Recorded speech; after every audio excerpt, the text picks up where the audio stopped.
Hi yogis. So the pranayama practice that I'm going to talk about now is called Viloma Pranayama. And this is a balancing breath. Now Viloma Pranayama can be done with the emphasis on the inhale or with the emphasis on the exhale. And we do it with the emphasis on one or the other, it will have a slightly different impact, okay? So you might decide to try the breath both ways and see which way feels the best to you. Now, Viloma means against the grain, and it's a breath practice that is designed to, it feels a little bit, it's, you know, like when you rub your fur the wrong way, or rub an animal's fur the wrong way, it feels like it's just a little bit odd. So it sort of gives us that a kind of stimulation or a kind of a tension, but it should not make you feel nervous or out of breath or anything like that. So if any of that happens, and this one has a kumbhaka, has a breath retention in it, and that can be tricky if you have a condition of your eye like diabetic retinopathy or attached retina, or even glaucoma, anything where you don't want pressure to build up on the eye. Holding the breath can create a little bit of pressure inside the head, and it can be a little bit tricky for people with high blood pressure as well.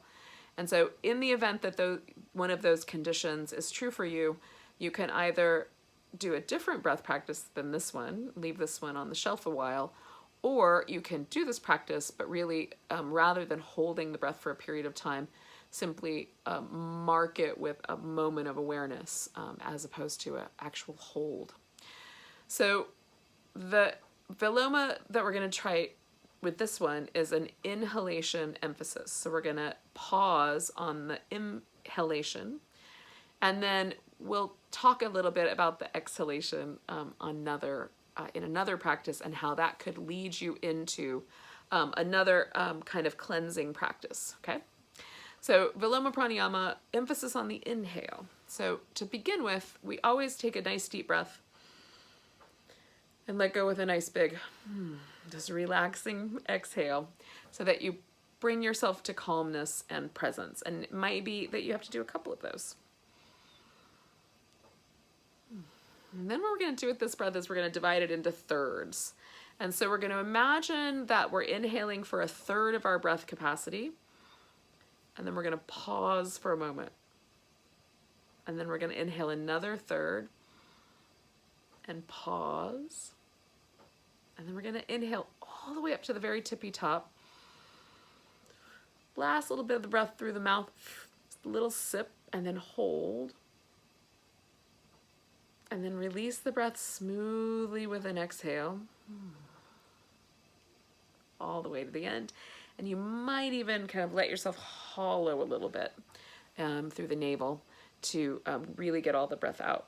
Now, the kumbhaka, the breath holding, is the tricky part, and you want to try to hold it without tightening up your face or tightening up at the throat, and it can be difficult. So when you first begin practicing, work on the technique a few rounds, and then work on the technique with as much a relaxed throat and a relaxed face as you can while still maintaining the hold on the breath if you choose to use the hold. All right, so take a big breath.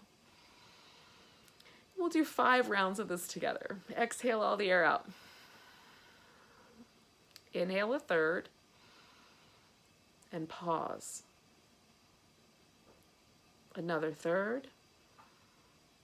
Pause. So there's still a little room for the breath to go in. And then inhale all the way to the top. Extra sip of breath. Pause. And exhale. And that's the part that's the hardest to maintain without tension, especially at the back of the eye. All the air out. A third.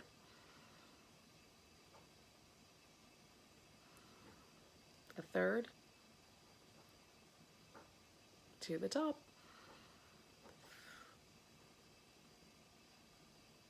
And all the way out. Now I'm just going to breathe with you, and you might want to keep yours a little shorter or your retentions a little differently.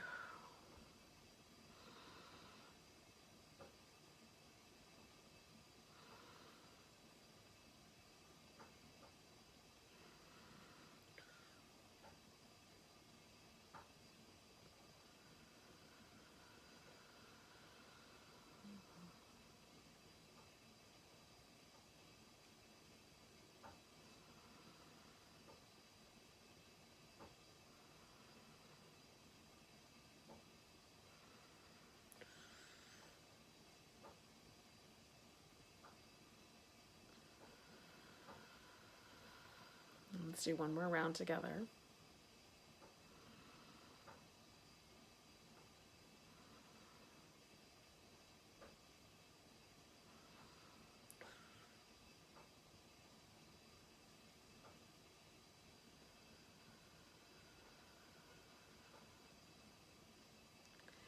And let yourself breathe normally for a bit.